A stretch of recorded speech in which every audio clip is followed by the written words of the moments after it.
Van Honsebrouck, Kasteel, Cuvée de Chateau.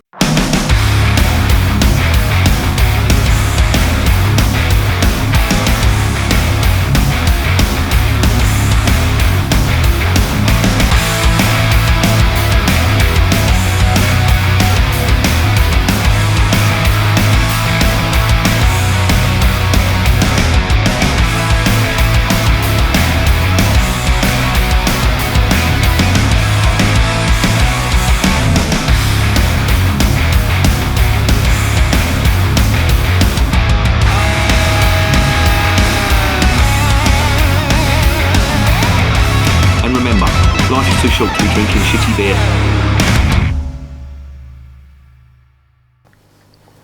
Welcome to another edition of Bands, Bikes and Booze Reviews. This has come from the Van Honsebrouck Brewery. They're from Belgium and this is their Cuvée de Chateau. Yeah, sounds French, doesn't it? But it ain't. This Van Honsebrouck Brewery are quite good and I really like their Kasteel range. Now, they do a blonde, which I really enjoyed. I thought that was a fantastic beer from the Kasteel range. They do a brewing, and it's called Donker. It's a Donker, which Donker means dark in Flemish, and that ties in with this. I'll get onto that in a bit, but that was quite good as well. I didn't really like they'd done a fruit beer. I didn't really like that. I thought that was a bit too artificial tasting, and yeah, didn't really like it. But the triple was really nice as well. And generally, from what I've tried at the Van Honsebrouck Brewery, they've been quite good. I highly recommend their Creek beer. They do. They have this range thing going on. So you've got Kasteel. They do another one called Bacchus, and that's their lambics or their fruit lambics basically. And they do. Well, I'm saying that they don't. They do a Bacchus brewing. So yeah, that's just made me look like a complete twat. But the Bacchus Creek is really good, and they sell it up in Morrison's. It was $2.50 a bottle. I've seen it online for double that. So if you're in Morrison's and you see a bottle of that Bacchus Creek, it's brewed by the Van Honsebrouck Brewery. If you're a fan of lambics or cherry lambics, that is a really good one. So they know what they're doing, this lot, Van Honsebrouck, and this I'm hoping is not going to let the side down. Now, I mentioned before their Donker, which is a Belgian dark beer. Sometimes it's called Bruin, sometimes it's called Donker. It depends on the brewery. They like the terminology, you know, it's up to them, whatever they use. But their Donker is this, basically, but this has been matured for reputedly 10 years. Now, I don't know how true that is. I don't know how feasible that is, even, you know, brewing a Donker and just leaving it for 10 years and then calling it a Cuvée de Chateau. But I'll see when I taste it. I'll tell you exactly what I think of it. But just to go on the name, Cuvée, usually that relates to wine. It's a French term. Yeah, French and wine. Yeah, don't fucking start me off. Cuvée. Cuvée means, it's to do with the shape of the bottle, basically, and it's usually the best alcoholic drink. I'm not going to say it's the best wine, because there's beers that are called Cuvée as well, you know, especially for some reason they use it in Flanders a lot. The Rodenbach Brewery, they use the Grand Cru, and they do a Cuvée as well, which is Flemish red ale, and they're really nice actually. But this stuff is really, they call it the jewel in the crown of Van Honsebrouck. So it has got a little bit of a reputation. Of course, Chateau in French means castle. So yeah, there you go. Let's investigate the beer.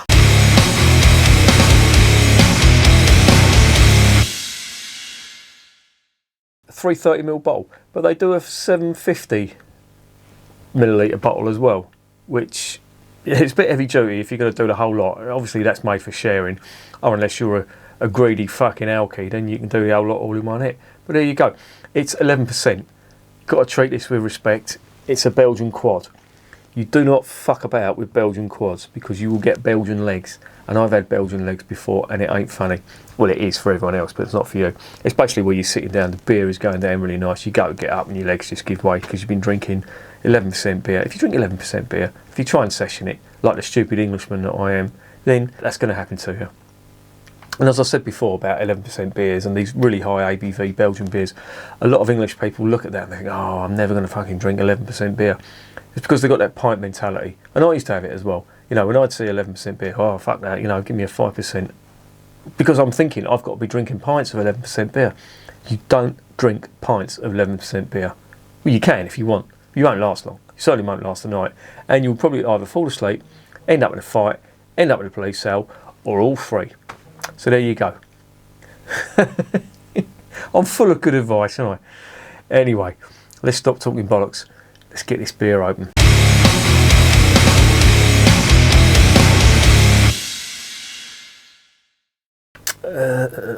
Before we do, I'm just going to quickly look at the ingredients on it, and it's all in Flemish. Water, barley malt. Barley malt? What the fuck is barley malt? Water, barley malt, sugar, hop, and aroma. What the fuck is aroma? Aroma's not... Oh, is it? They put aroma as an ingredient. Oh, fucking hell, I don't know. Anything goes now with beer in Belgium. Let's see if I can get it open without it fucking going everywhere. No. Yeah, that's pretty good. There's the cap. Kasteel. There you go. Cuvée du Chateau. These are all my beer caps. I'm saving them for my missus. She's doing some resin moulding. She's going to make a load of coasters with beer caps in them. If you're interested, let me know. They're off for sale. I make absolutely fuck all about it. It goes straight in her bin. She'll probably spend that on makeup and wine. What are we getting on the nose here? Caramel malt, roasted caramel malt. God, that roasted malt really is big. I was just about to say there's no aroma, and then as I got my nose to it, and the ethanol is actually, I can feel it stinging my nostrils.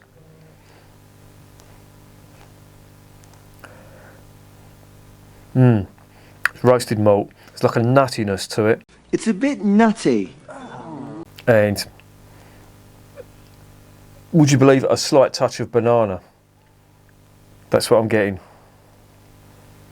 That's unusual in a quad, but it's really all about the malts. It's just big roasted caramel, a little bit of toffee malt, but it's mostly caramel. Now this is the type of glass it's supposed to be drunk out of, one of these Kasteel type glasses, and I know for a fact I'm not going to get everything in there. Just by the nature of this glass. These Kasteel glasses are, a lot of people use them to drink IPAs. They preserve the head, especially in beers that have high ABV, because as you know, if you've been watching the channel, alcohol, or ethanol I should say, it will basically absorb the CO2, it will make the beer go flat, hence the reason you don't get big heads on high ABV beer. This of course being the exception to the rule because of the shape of the glass. Now, the shape of the glass will only preserve the head so much, but it's designed to get the aroma up, or channel the aroma through this small aperture here, which is the opening, and it's also designed to preserve the head a little bit longer. It will not preserve it indefinitely, and I can see that it's dissipating as I'm speaking. There is a fair amount of carbonation in that. That is coming from the sugar that's been added to it, usually invert sugar or candy sugar as they call it in Belgium. That is beet sugar that has been caramelised, and it goes through a chemical process, not a chemical process, a chemical transformation, and it is used in brewing. It gives Belgian beer a unique flavour. Some people may call it syrupy. I don't. I actually really like it. It balances out these high ABV beers so you don't get big ethanol on the palate. You do, but it's not as bad as it would be without it. And there you go. Let's take a fucking breath.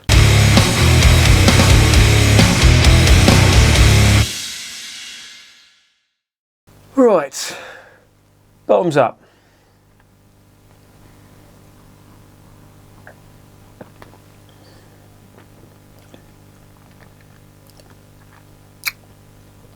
Oh,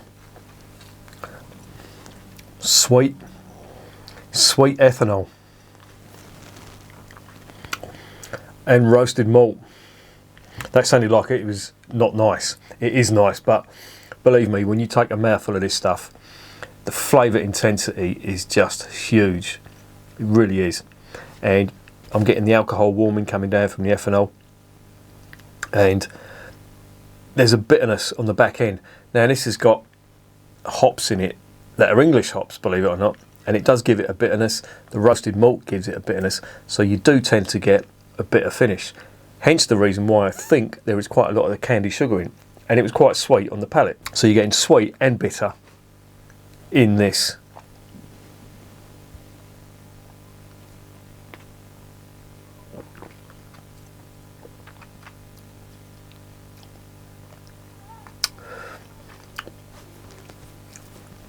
The sugar is quite big in this, and it's quite cloyy,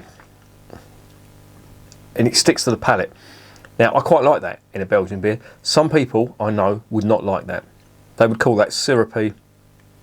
They would say it's too thick, but usually it's people that are used to lighter beers, i.e. lighter session bitters or lagers. But this, again, you know, it looks like a stout, and immediately that will give you an indication of what this beer is like. It is very, very full-bodied. You know, that's one thing you cannot accuse this of being, is weak-bodied.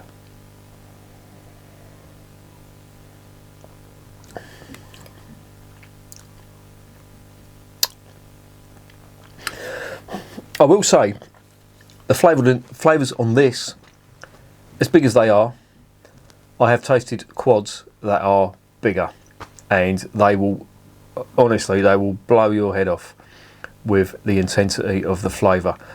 This one here, for example, this Golden Dark, that is a really good one, and it's 10.5%.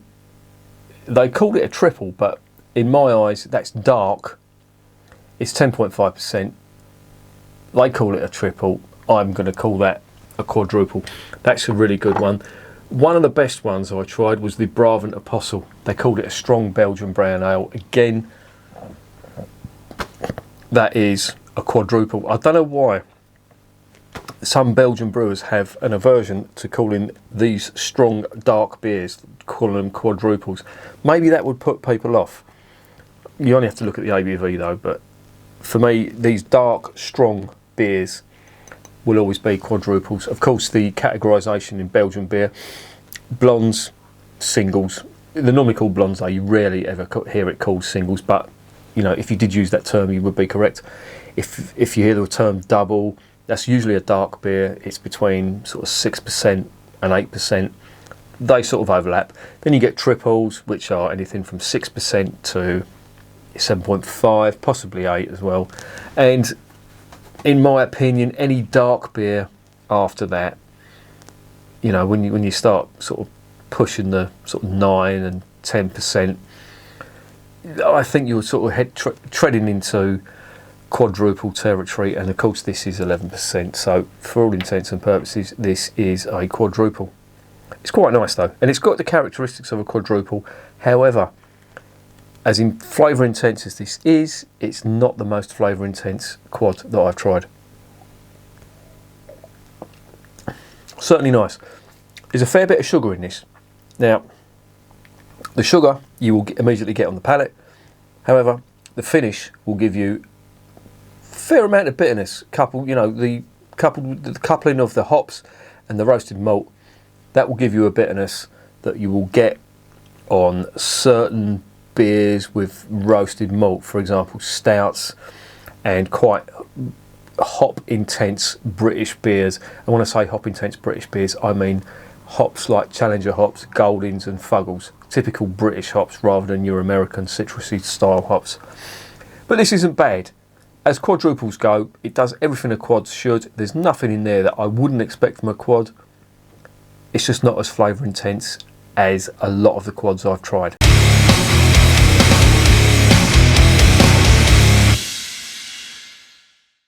So what's the verdict on Cuvée de Chateau? Chateau from Kasteel or Van Honsebrouck, whatever you want to call it. Yeah, it's good. I like it. It's, as I say, it's not as flavour intense as some of the quads I've tried. Some of them have been really good. This is good. It just doesn't have that massive flavour that you get from them really strong dark Belgian beers. Now at 11%, you're obviously going to get some ethanol, and there is ethanol in this as well, and it warms as it's going down, and it does give a bit of bitterness on the back end. You do get a lot of the roasted malt bitterness, and you do get some ethanol bitterness, and you get some hop bitterness as well, and it uses English hops as well, and the English hops that are used in here are quite bitter. So if you've tasted, you know, any bitters, you'll know that English hops, that is what gives it its bitterness. So what is the verdict? Will I give this a high mark? Well, I'm looking at it and I'm thinking I like it. It hasn't done any wrong. The flavours in there are good. They're not as intense as some of the better quads I've tried. For example, the Golden Dark, I thought they've called that a triple. In my eyes, that's a quadruple, so I'm going to call it a quadruple. The Brave and Apostle, I thought was that's a really outstanding beer, that is. And yeah, when you start talking about St Bernardus and La Trappe and stuff like that, then you're in another league compared to this lot. But it ain't bad. I'm going to give this an extremely solid 7.5, and I think that's fair. I think if I give it 8, I'm being a little bit generous. I think the 10s are reserved for the Abbey beers, the genuine Abbey Trappist strong beers, stuff like Trappe, etc. St Bernardus. Oh, that's not a genuine Trappist beer, but you get the gist. This is a brewery that does a different range of stuff. They brew quite a lot of beer. I don't think they concentrate as deeply on all their beers as other breweries do that have got less in their range, if you know what I mean. So I think 7.5, a solid 7.5 is a good mark for this. This Kasteel range of beers is good though. Don't let this, I shouldn't be putting you off. Kasteel or Van Honsebrouck do some really good beers. I recommend you try their blonde. I really like their blonde. That was a really good one. The triple wasn't bad either, and the double wasn't bad. Or the Donker, as they call it. But yeah, this ain't bad. Not the best. Certainly not the worst though. And there you go. And remember, beer is working class champagne.